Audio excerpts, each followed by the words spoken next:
Hey everybody, welcome back to another episode of Pyros Projects. I was able to sneak out earlier last week and finish up that top plate that's going to go inside the top of the stove. I'll show you that here in a second.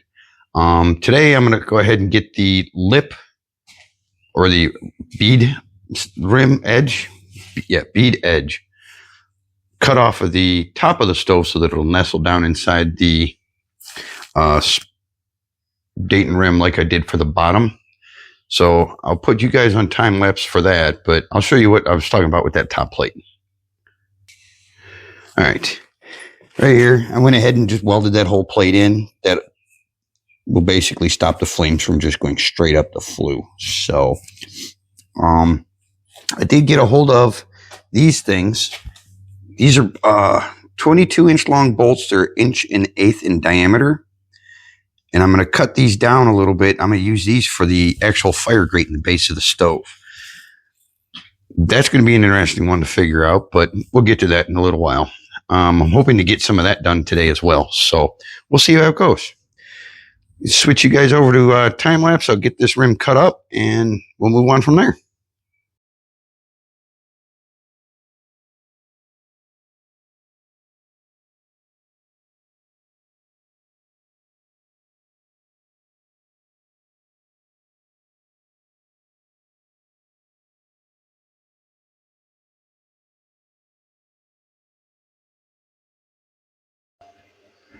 All right, quick update.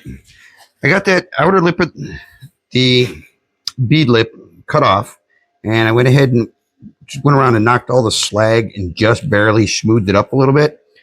Because this one, sitting in the top, there's going to be fire rope in the rim so that this one will seal because it'll be at the top where the smoke could collect. So I went ahead and smoothed this one out a little bit more than I did the bottom one, the base. I'm going to stand this thing up on its edge again and start working on getting that block plate put in, which that's going to sit right above or just below the flue hole right there. So I got to figure out how I'm going to get that mounted and make it secure. And I'll update you when I get to that point. Okay, quick update again.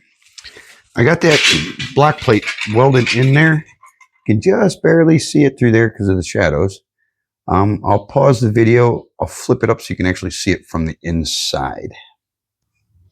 Okay, this is what it's going to look like from the inside. I went ahead and just stood it on one of the tabs and welded it fully. I flipped it over and welded through the flue stack where I was showing you first. It's actually, it ain't going anywhere. It's solid. So basically what my thought process is as the fire gets started and builds up the heat, everything will hit this plate and have to kind of go around it before it can go up the flue. So it's not going to have, fire and ash going or soot going straight up the flue. This will block it and help to keep a more consistent temperature in the flue and the stove itself. In theory, like I said in the last video, I really don't know what I'm doing. I'm making this up as I go. I'm just hoping it works as well as I think it will. And from all the research I did on other wood stoves and containing the fire and whatnot. So we'll see what happens when we get to the burn part. So I'm going to go ahead and stop the video and rearrange some things, get this put away, pull the base back out and get started on that fire grate next. So we'll see you shortly. All right, here's what I've come up with for my actual fire grate, I guess. Taking this 1.1/8 inch bolt, I cut it down so it'll fit inside the rim. And then I'm going to use these little, this is 1 inch by 1/2 inch rectangle tube. Just cutting them at 1 inch long. And I'll just weld them to my crossbars here to space the big bolts so that when, for any reason I want to take this apart, maybe clean it or change something, I can still lift the grate out and be able to do anything I need to do inside. So I'm going to cut a whole bunch more of these little squares and measure out these bolts and get them cut to keep going across here. And once I get it pretty much to where it needs to be, I'll come back and update you and show you where we're at with it.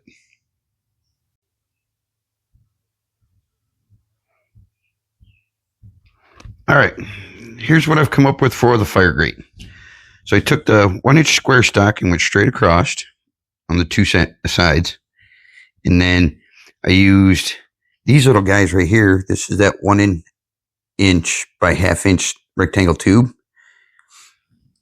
Stood them up on end and welded them to the 1x1 square tube, spaced so that they'll fit these big bolts. And what I did is gave it just enough room so I can take them out. That way, if I need to get in there, clean it, or modify something, or whatever, I've got the space to do so.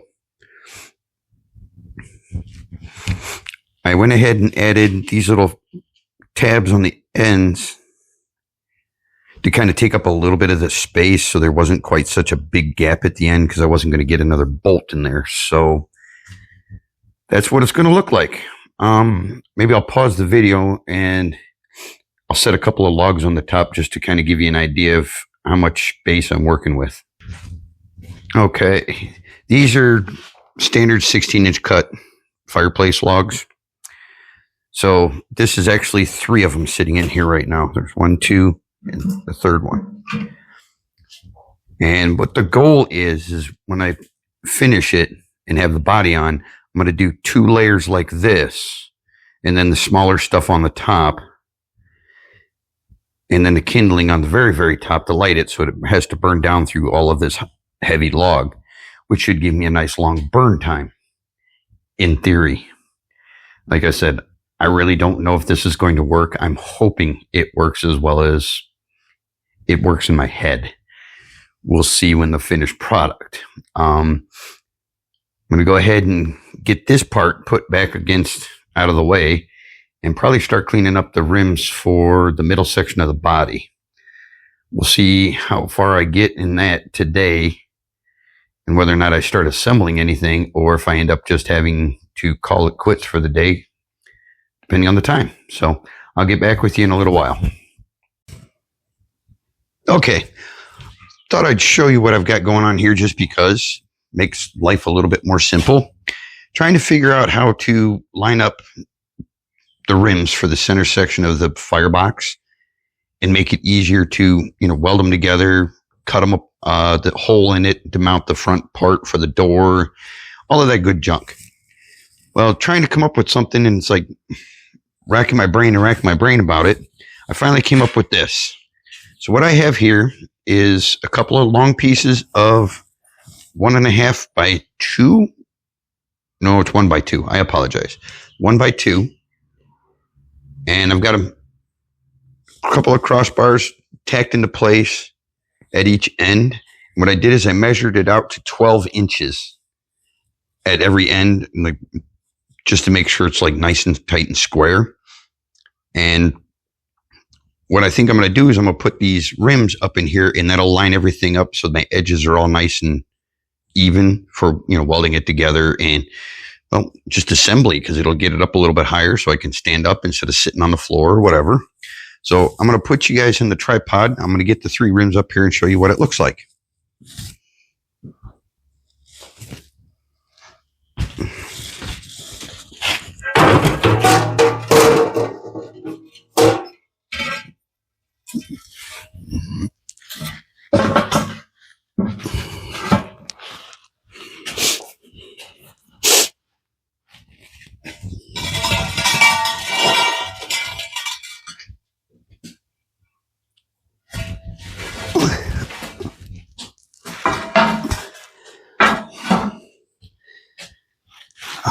No, I have this one backwards.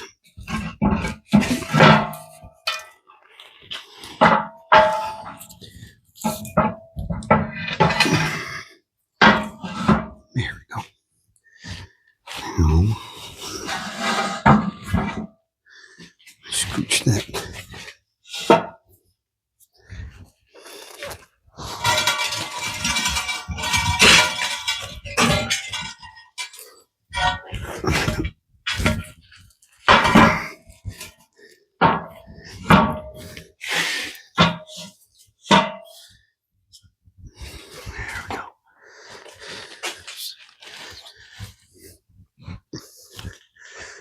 Okay. All right. So basically what I was chasing after is to get them all so that they're nice and flush and even for these seams right here so that I can weld them. I am going to go ahead and use this stand for the cleaning part of it, but I thought I'd show you the idea of getting them all nice and tight together to make the welding a little bit better and easier. I've got them set up with my groove on one end and the groove on the other end. The top will tuck into the one and the bottom will tuck into the other, depending on which way it ends up on top. So I'm going to go ahead and start cleaning all the rust and paint off of these so that I can get them welded together. And we'll check back in with you in a little while. All right. So this little jig rack, whatever you want to call it, that I built is working out really well for me. I got most of this rim cleaned up. I still have some paint along the edges here that I need to get rid of, but I killed my little cleaning disc. This is about the fastest thing I've found to take this stuff off. I've tried wire wheels, the sandpaper flap discs. This is a non-woven abrasive disc, and it seems to have is doing the best job of taking the paint off of these rims. But I've just about killed this one. It starts off about a 1/2 inch thick, and I'm down to the backing plate. Unfortunately, I'm all out of these little wheels, so I think I'm going to go ahead and pull the plug on this for this weekend. Maybe see if next weekend I can get out to the store and pick up some more of those discs, or maybe even I'll try and see if I can find some on Amazon for cheap. I don't know. We'll see what I can find. I mean, it's a throwaway item. You wear them down to nothing. So I can't see going to like Home Depot, Lowe's or something and paying $5, $10 a piece for them. See if I can find them on Amazon even cheaper. I'll let you know what I find.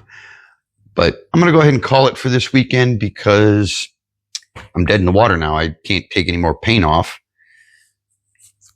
So I'll go ahead and go in, start editing this video, get it put together. And thanks for watching. Feel free to like, subscribe, comment, tell your friends. We'll see you next weekend.